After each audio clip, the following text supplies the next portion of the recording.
Bismillahirrahmanirrahim. Assalamualaikum warahmatullahi wabarakatuh. Alhamdulillahilladzi arsala rasulahu bil huda wa dinil haqq liyudhhirahu 'ala dini kullihi wa kafa billahi shahida. Wa asyhadu an la ilaha illallah wahdahu la syarikalah iqraran bihi wa tauhidan wa asyhadu anna Muhammadan abduhu wa rasuluh. Allahumma salli ala nabiyyina wa sayyidina Muhammad wa ala alihi wa man tabi'ahum bi ihsanin ila yaumiddin. Allahumma anfa'na bima 'allamtana wa 'allimna ma yanfa'una wa zidna ilma. Allahumma aslih lana dinana alladhi huwa ismatu amrina wa aslih dunyana allati fiha ma'ashuna wa aslih akhiratana allati fiha ma'aduna waj'alil hayata ziyadatan lana fi kulli khair waj'alil mauta rahatan lana min kulli syarr. Alhamdulillah, Bapak Ibu-ibu sekalian yang semoga senantiasa dirahmati dan diberkahi oleh Allah Subhanahu wa taala. Pertama kali kita bersyukur atas nikmat yang telah Allah anugerahkan kepada kita sekalian. Kita semuanya masih diberikan kesehatan, masih diberikan kesempatan dan waktu senggang, waktu luang, sehingga di kesempatan malam hari ini di tempat yang mulia ini mudah-mudahan jadi tempat yang penuh berkah bagi kita sekalian, membawa limpahan rahmat, membawa limpahan kebaikan, dan mudah-mudahan majelis ini membawa manfaat bagi kita sekalian.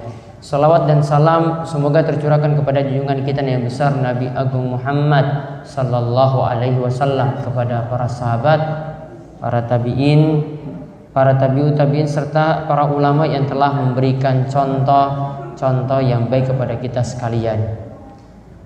Di kesempatan malam hari ini dalam acara khusus majelis taklim dan malam amal Majelis Al-Hidayah, alhamdulillah kami diberi kesempatan kembali hadir di Masohi, Maluku Tengah. Ini kali ketiga kami hadir di sini setelah 4 bulan yang lalu kalau tidak salah, sebelum bulan Ramadan. Ya, kami hadir di salah satu masjid di kota Masohi. Kemudian di kesempatan kali ini hadir kembali di tengah-tengah para jamaah, bapak dan ibu-ibu yang hadir di gedung ini. Mudah-mudahan nantinya mendapatkan ilmu sesuai dengan tema yang nanti kita akan bahas, dan ini kaitannya juga dengan malam amal yang diadakan Majelis Al-Hidayah, yaitu temanya adalah amal yang terus mengalir. Temanya adalah amal yang terus mengalir.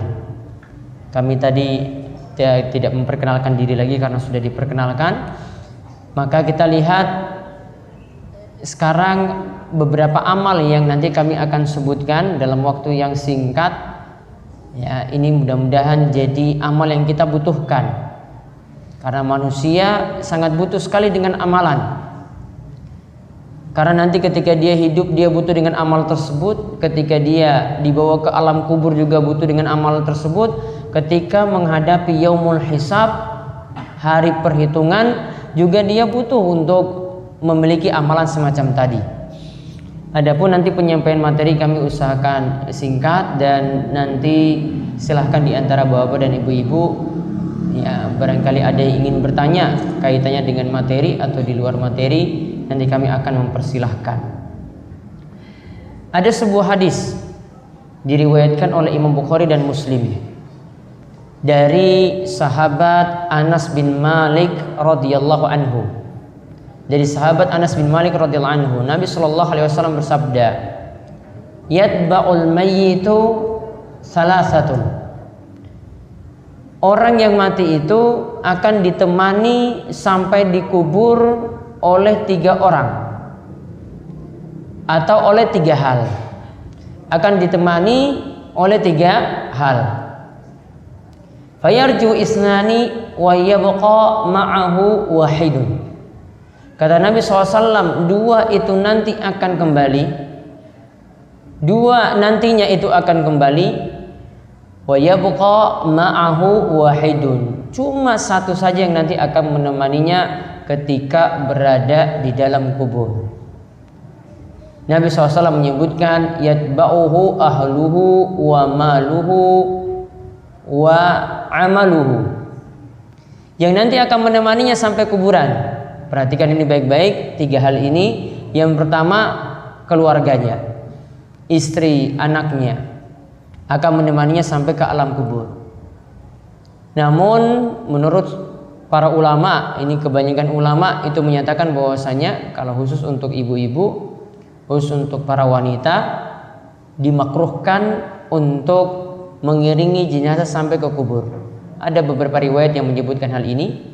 Namun dikatakan oleh sahabat wanita yang meriwayatkan hadis ini, dia katakan wala yu'zam anhu, kami tidak terlalu dikeraskan akan larangan tersebut.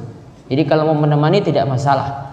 Ya, namun baiknya tidak, karena wanita itu masih kurang kuat untuk menahan sabar ketika membawa anggota kerabatnya, suaminya yang meninggal atau anggota kerabatnya itu sampai ke alam kubur.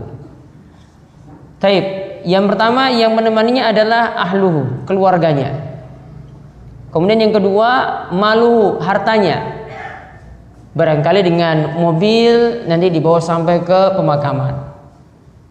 Kemudian wa amaluhu, yang menemaninya lagi adalah amalnya. Amalnya yang dia miliki, baik amal baik maupun amal yang jelek. Baik itu amalan soleh maupun amalan yang toleh. Toleh ini istilahnya lawan dari yang soleh, berarti amalan yang jelek. Itu akan menemaninya sampai di alam kubur. Kemudian Nabi SAW mengatakan fayarji'u ahluhu wa maluhu, nanti yang akan pulang di antara tiga hal tadi, yaitu keluarganya dan hartanya. Wa yabqa amaluhu, yang tetap bersama dirinya yaitu hartanya, yang tetap bersama dirinya yaitu amalnya, yang tetap bersama dia di alam kubur yaitu amalnya. Tadi berapa yang menemaninya sampai ke kuburan? Tiga. Apa saja? Keluarga, harta, dan amal. Kemudian yang pulang, keluarga dan harta. Yang tinggal di kubur cuma amal saja. Berarti ibu-ibu, bapak-bapak itu lebih butuh pada keluarga, harta, atau pada amal? Masih hidup ya butuh semuanya. Namun kalau sudah masuk dalam kubur, cuma butuh satu, yaitu apa? Amalnya yang menemani dia di alam kubur. Dan amal yang kita lakukan ada yang sifatnya cuma kita lakukan sekali, dapat balasan nanti di akhirat, berhenti sampai di situ, stop. Namun ada amalan yang disebut dengan amal yang pahalanya terus mengalir, yang kita sebut dengan amal jariyah, yang kita sebut dengan amal jariyah. Ada dua hadis sebenarnya yang menyebutkan ini, namun akan disebutkan dalam hadis-hadis yang lainnya, sehingga totalnya sangat banyak sekali. Kami himpun sudah dapat 12 amalan yang masuk dalam amal jariyah. Ini sekali orang itu lakukan, maka pahalanya itu akan bermanfaat, terus mengalir terus padanya sampai hari kiamat, walaupun dia sudah masuk di alam kubur. Ya, pahalanya itu akan terus mengalir sampai hari kiamat, walaupun orang yang punya amalan ini sudah berada di alam kubur. Kita lihat satu persatu. Saya sebutkan dulu hadisnya. Yang pertama, hadis yang menyebutkan 3 amalan, dan hadis ini biasa kita dengar, yaitu hadis dari Abu Hurairah radhiyallahu anhu. Rasulullah sallallahu alaihi wasallam bersabda, "Idza matal insanu inqata'a anhu amalu illa min salasatin." Jika manusia itu meninggal dunia, maka amalannya terputus kecuali 3 perkara. maka amalannya terputus kecuali 3 perkara. Kata Nabi sallallahu alaihi wasallam, illa min shadaqatin jariyatin. Ada di situ yang tidak terputus adalah sedekah jariyah. Au ilmin yuntafa'u bih, atau ilmu yang diambil manfaatnya. Au waladin salihin yad'ulahu, atau anak soleh yang punya sifat terus mendoakan kebaikan untuk orang tuanya. Anak soleh yang punya sifat terus mendoakan kebaikan untuk orang tuanya. Ada berapa amalan di sini berarti yang dalam hadis pertama? Ada berapa amalan? 3. Yang pertama, sedekah jariyah, sedekah jariyah. Diingat, nanti beta urutkan nanti ini. Beta urutkan sampai 12. Yang pertama sedekah jariyah. Kemudian yang kedua, ilmu yang diambil manfaatnya. Yang ketiga, anak soleh yang terus mendoakan orang tua. Yang pertama lihat sedekah jariyah. Sedekah jariyah di sini para ulama biasanya menyebut dengan istilah, ada yang langsung memberikan contoh, memberikan wakaf. Ada langsung yang memberikan contoh dengan memberikan wakaf. Wakaf itu artinya kita menyedekahkan sesuatu dan bendanya ini tetap ada terus dimanfaatkan, dan orang yang mewakafkan ini akan mendapatkan pahala terus. Contoh, ada yang punya tanah sekian hektar, dia wakafkan untuk dijadikan pondok pesantren, atau untuk dijadikan panti asuhan, atau untuk dijadikan pendidikan Islam. Selama tanah ini dimanfaatkan untuk bangunan tersebut, berarti jadi pahala yang terus mengalir. Wakaf ini bentuknya, bendanya harus awet. Jadi tidak boleh makanan itu dijadikan barang wakaf, nggak boleh. Kenapa tidak boleh? Makanan kenapa tidak boleh dijadikan wakaf? Ya habis. Sekali orang itu makan habis. Tidak bisa dijadikan wakaf. Jadi suatu benda yang nanti terus bisa dimanfaatkan untuk kurun waktu yang sangat-sangat lama. Seperti tanah tadi. Maka selama dimanfaatkan, maka itu jadi amal jariyah, masuk dalam sedekah jariyah di sini. Kemudian yang kedua, yang tadi disebutkan oleh Nabi Shallallahu Alaihi Wasallam, au ilmin yuntafa'u bi, ilmu yang dia ajarkan pada orang lain, ilmu yang dia ajarkan pada orang lain ambil manfaat dari ilmu tersebut. Kata para ulama, bisa jadi dia ceramah, bisa jadi dia memberikan kultum tausiah, bisa jadi dengan cara dia itu menulis, bisa jadi bukan cara ngomong, bukan dengan berbicara, bukan berada di atas mimbar, dakwahnya juga ilmu yang dia sebarkan dengan memberikan contoh yang baik berupa akhlak-akhlak yang santun, perilaku yang baik, yang orang lain itu akhirnya mencontohnya, maka itu juga jadi ilmu yang dimanfaatkan oleh orang lain. Bahkan Bapak Ibu sekalian, ilmu di sini itu sifatnya bisa sederhana saja. Saya yakin di sini Bapak Ibu ya rata-rata sudah bisa baca Al-Qur'an, dan pasti bisa juga mengajarkan Al-Qur'an tadi, mengajarkan huruf alif, ba, ta, sa sampai ya pada anak-anak yang sederhana saja. Ilmu ini dipakai terus, maka ini sudah jadi amal jariyah yang luar biasa lewat taman-taman pembelajaran Al-Qur'an. Juga kalau ibu-ibu yang lebih dekat pada anak-anak, mengajarkan satu surat saja, dan ini dibaca terus setiap waktu. Orang kalau baca ini, tidak membaca surat ini dalam ibadahnya, dalam sholatnya, maka tidak sah. Yaitu baca surat apa? Surat Al-Fatihah. Coba kalau ibunya sendiri itu yang ngajar pada anaknya, dan anaknya ini belajar Al-Fatihah itu dari ibunya sendiri, maka ibunya akan mendapatkan pahala terus yang tidak akan putus-putus. Jadi pahala yang terus mengalir. Padahal cuma mengajarkan apa di sini? Al-Fatihah. Dibaca terus loh setiap sholat. Tidak baca Al-Fatihah, kata Nabi SAW, la sholata liman lam yaqra' bi fatihatil kitab. Tidak ada sholat bagi orang yang tidak membaca Al-Fatihah. Namun nanti para ulama beda pendapat kalau sholat berjamaah, apakah makmum nanti membaca Al-Fatihah ataukah tidak.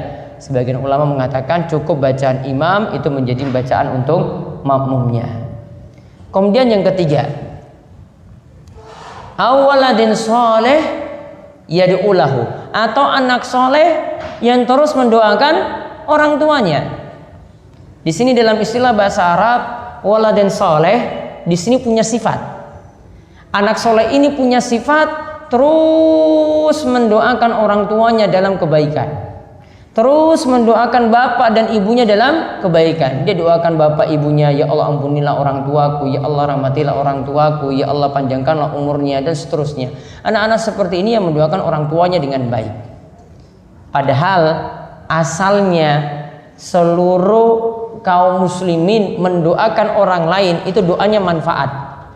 Walaupun orang yang didoakan ini sudah meninggal dunia, dia doakan tetap manfaat. Walaupun tidak punya hubungan keluarga apa-apa. Saya meninggal dunia, bapak ibu-ibu itu doakan saya, itu doanya manfaat. Namun di sini Nabi Shallallahu Alaihi Wasallam menyebutkan anak yang soleh. Berarti anak yang soleh di sini punya keutamaan yang luar biasa daripada orang lain untuk mendoakan orang tuanya sendiri. Sehingga kalau bapak ibu-ibu ingin dapat manfaat, itu tidak nanti doa dari orang lain. Ingin dapat manfaat, tidak nanti amalan dari orang lain. Ingin dapat manfaat, harusnya mendidik anaknya dengan baik. Anak inilah yang nanti jadi aset yang berharga untuk terus mendoakan orang tua. Apalagi kalau anak ini dididik dengan baik, dididik di sekolah, dengan sekolah yang baik, dididik dengan akhlak, kesantunan, ibadah yang baik, maka akan lebih sangat bermanfaat sekali bagi orang tuanya. Hadis yang lainnya lagi yang menyebutkan hal ini ada 7 sekaligus amalan yang tadi kita bahas masuk dalam amal jariah. Kita akan lihat 7 hal sekaligus yang Nabi SAW sebutkan dalam satu hadis, yaitu dalam hadis riwayat Ibnu Majah dari Abu Hurairah radhiyallahu anhu. Nabi SAW itu bersabda, inna mimma yalhaqul mu'min min amalihi wa hasanatihi ba'da mautihi. Ada amalan yang terus bersama dengan orang yang telah mengamalkan amalan kebaikan tersebut jadi amal jariah baginya, walaupun setelah dia itu meninggal dunia. Perhatikan ini satu persatu, ada yang sama dan ada yang berbeda dengan hadis yang kami sebutkan sebelumnya. Nabi SAW mengatakan, yang pertama, ilman allamahu wa nasyarahu. Ada ilmu yang dia itu ajarkan dan dia sebarkan ilmu itu pada yang lainnya. Berarti sudah masuk ya tadi pada nomor 2. Ya, ilmu yang dia itu ajarkan pada orang lain dan ilmu tadi disebarkan. Bisa jadi kata para ulama ada CD-CD ceramah, CD-CD kajian, ada tausiah-tausiah singkat. Apalagi zaman-zaman sekarang ini sudah ada video-video, ada di YouTube dan macam-macam, kemudian di-share, disebarkan pada yang lainnya, masuk dalam hal ini. Kemudian yang kedua, kata Nabi SAW, wawala dan solehan tarokahu. Ada anak soleh yang dia itu tinggalkan. Ada anak soleh yang itu dia tinggalkan. Namun sebagaimana kata Syekhul Islam Ibnu Taimiyah, anak soleh yang ditinggalkan di sini bukan hanya ditinggalkan orang tua dapat manfaat.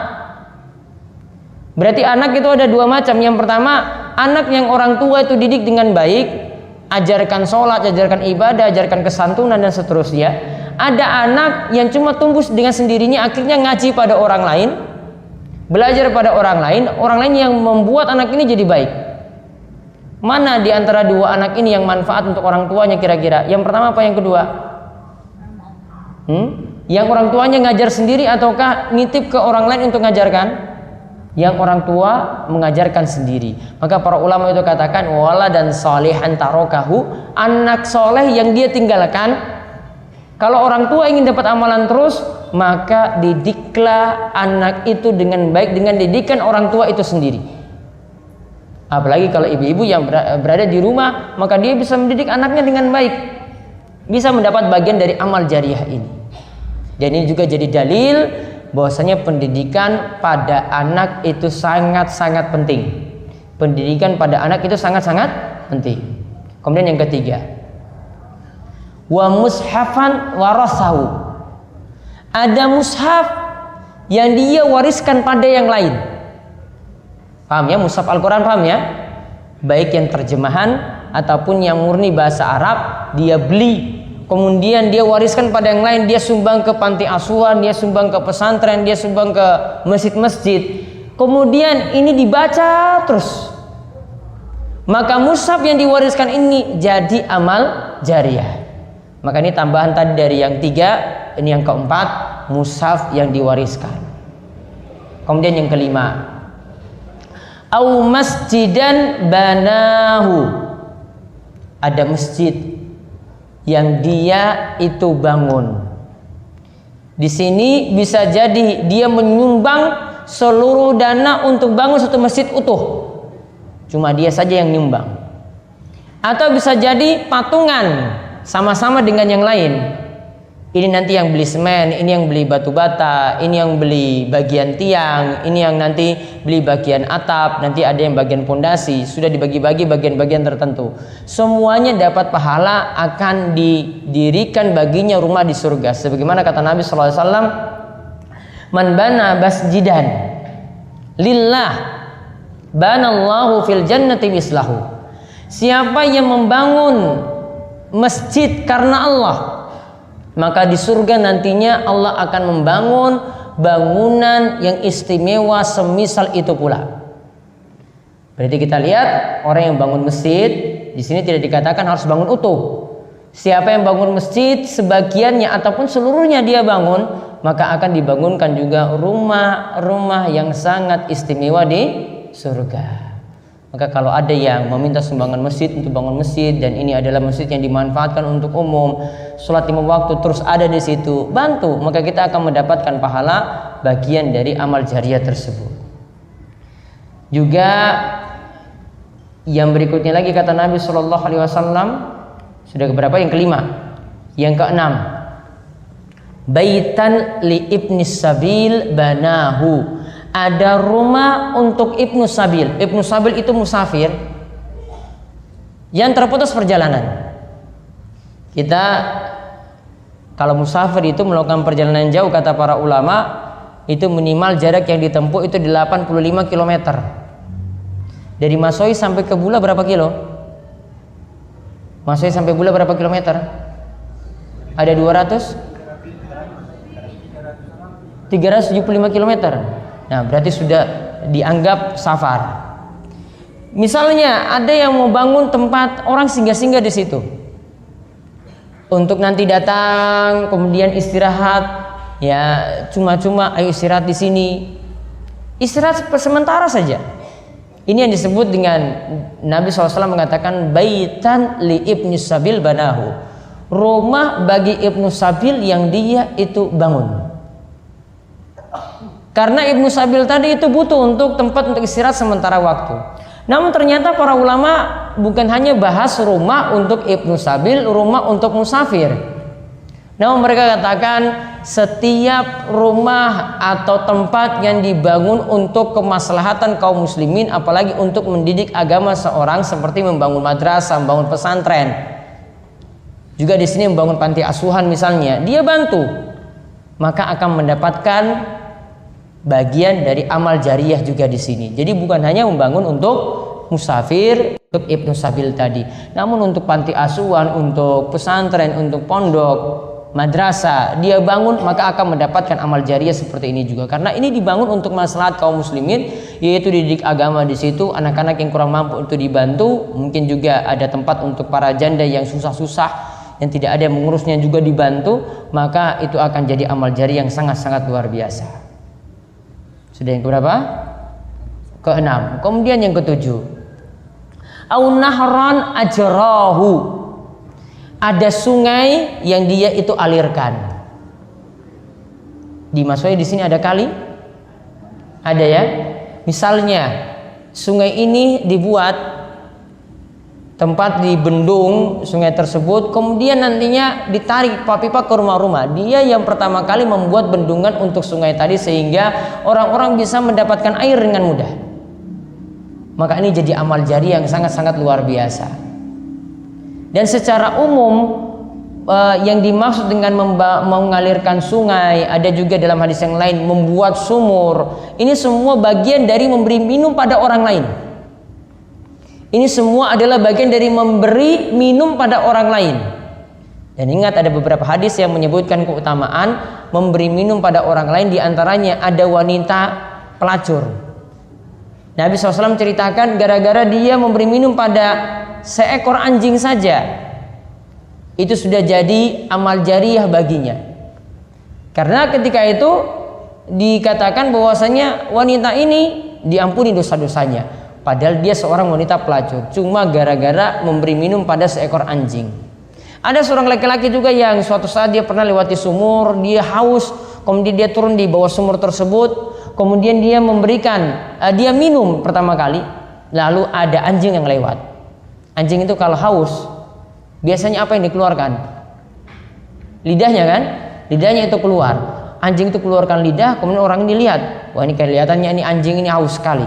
Maka dia ambil sepatunya yang ada lubangnya, sepatu bot itu misalnya, dia turun lagi, kemudian dia ambil air itu, kemudian dia bawa naik ke atas, dia beri minum kepada anjing yang haus tadi.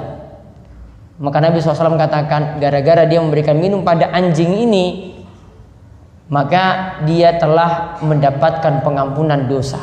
Dia telah mendapatkan pengampunan dosa. Coba bayangkan, ini memberi minum pada anjing loh, mendapatkan pahala dan pengampunan dosa seperti itu. Bayangkan bagaimana kalau orang itu memberi minum kepada manusia yang lain. Kira-kira dapat pahala atau tidak? Dapat pahala. Ini anjing saya dapat ampunan, dapat pahala seperti itu, apalagi orang lain. Maka kalau mau cari amal jariah, di masjid orang itu biasanya mampir. Coba beli satu dispenser, ya, tahu dispenser ya? Beli dispenser, terserah di situ ada panasnya atau dinginnya, sekedar orang untuk minum saja. Taruh, sediakan gelas juga di situ, galonnya juga beli. Maka nanti setiap ada yang masuk masjid nanti minum dari air itu. Kalau habis nanti isi lagi airnya, habis lagi isi airnya. Ini berulang-ulang kalau dimanfaatkan maka jadi amal jariah yang sangat-sangat luar biasa.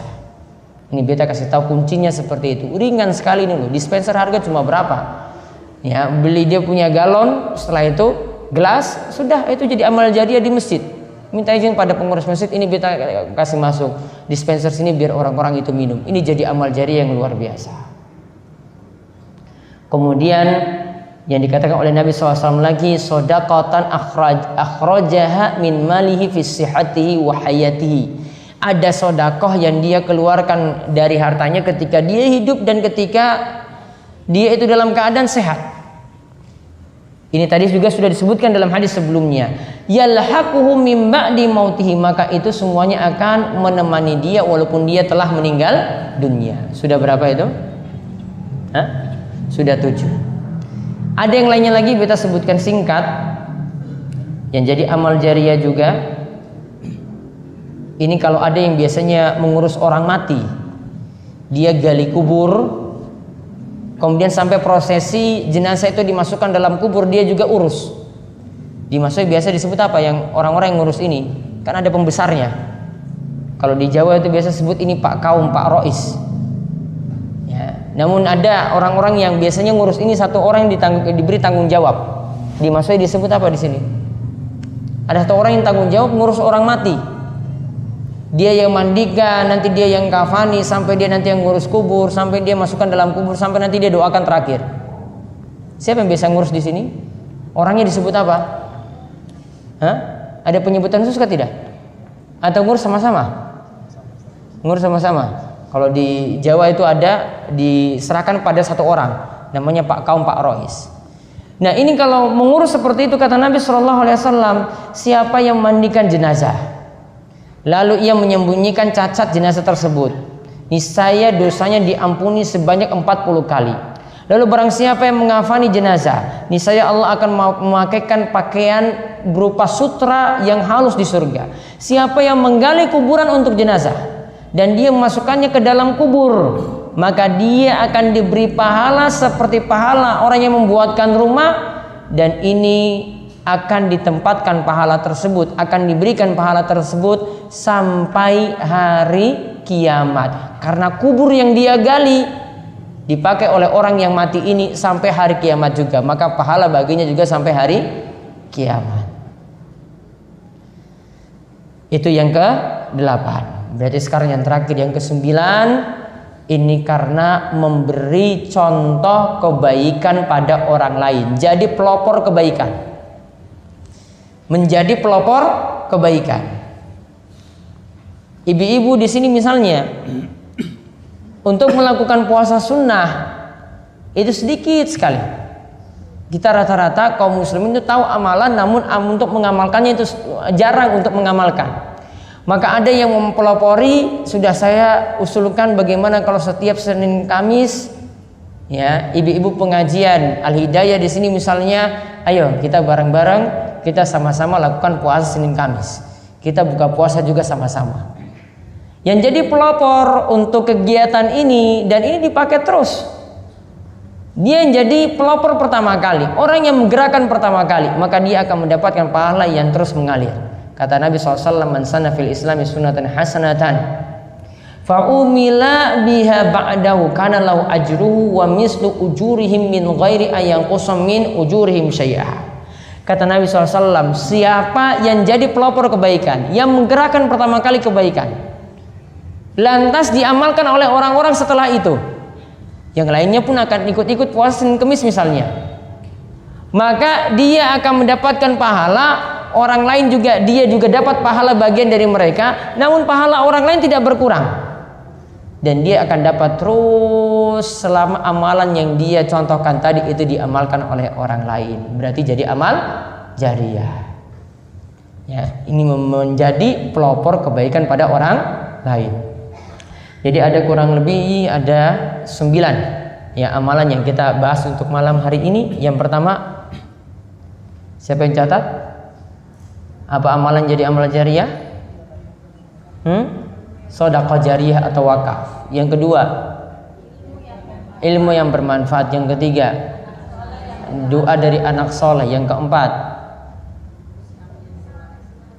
mushaf yang diwariskan. Yang kelima, bangun masjid. Yang keenam, mengalirkan air sungai tadi. Yang ketujuh, memberi minum pada orang lain. Yang kedelapan, mengurus jenazah, menguburkan tadi, menggali kuburnya. Kemudian yang kesembilan,